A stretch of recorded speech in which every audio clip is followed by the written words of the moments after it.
want to take up some other questions of religion with you now. Selassie is God. Now that's one of the difficulties that Ethiopians have, and I want to tread very carefully, because when you're dealing with people's gods, you have to tread carefully. You need to. Do you believe he's a living God? Yes, we observe a living God. We worship a living God. Yes? Why seek ye him among the dead? Jah liveth itinually. But isn't he dead? Isn't who dead? Selassie. Who says that? Who says that? I thought he was dead and buried. You thought he was dead and buried. You thought he was dead and buried. Why did you think that? Because his bones were dug up recently. His bones were dug up recently. Did you follow that incident? And his own family reburied him. So someone here, a member of his family is here. Reburied him. Yet we have testimony of his own offspring saying that they have never seen his body, that they cannot vouch for him being dead, even though they are not Rastas. I'm just using your line of thinking. Yes? Okay, so I'm asking you. Because I'm the advocate of Rastafari. I'm certain he's... I'm putting you on the hot seat now. Yes. I'm certain he's dead and buried. Okay. You are certain he's dead and buried.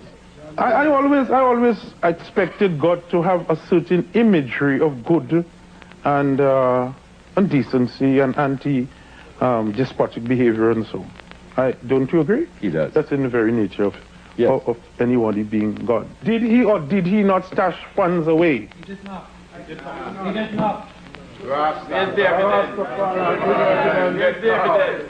Swiss embassy reported in a letter 100 million pounds, US dollars, 100 million that he stashed away in the bank accounts in Switzerland. Evidence. You wouldn't be for that at all, would you? No God behaves like that. You wouldn't, if the allegations were true. It doesn't arise for me to think of, because we know that those things are not true. And for someone who has seen that our legacy as black people stolen and destroyed by that kind of propaganda, I am sure that you realize that you have to question those things very closely. That is why I wanted to see how far you wanted to go without saying it's an allegation, and to put yourself as one who would say those things. Let me go a little further. Come. Are you accepting that if these were true, you may have to reorganize your theology? If they were true. Yes, but I am not even tempted to investigate something that is negative, yes? In other words, we know the person of His Imperial Majesty. We know of his integrity. We know of his love for Ethiopians. We know of his love for humanity. We know of his championing of equal rights right through the world. So why need we? So you're saying, I want this finally from you. Are you saying that these bank accounts that were established as his, that is not true? It is certainly not true. Okay, fine.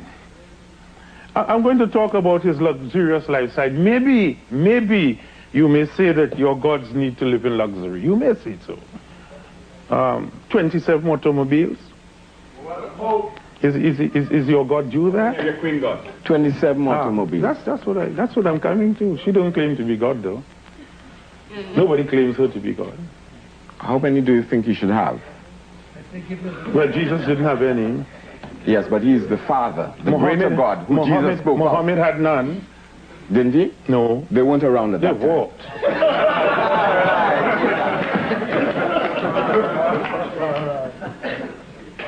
I mean, I'm coming also to, in this luxury, and you may accept that, as the brother there accepts that if the Queen has it, Selassie should have it.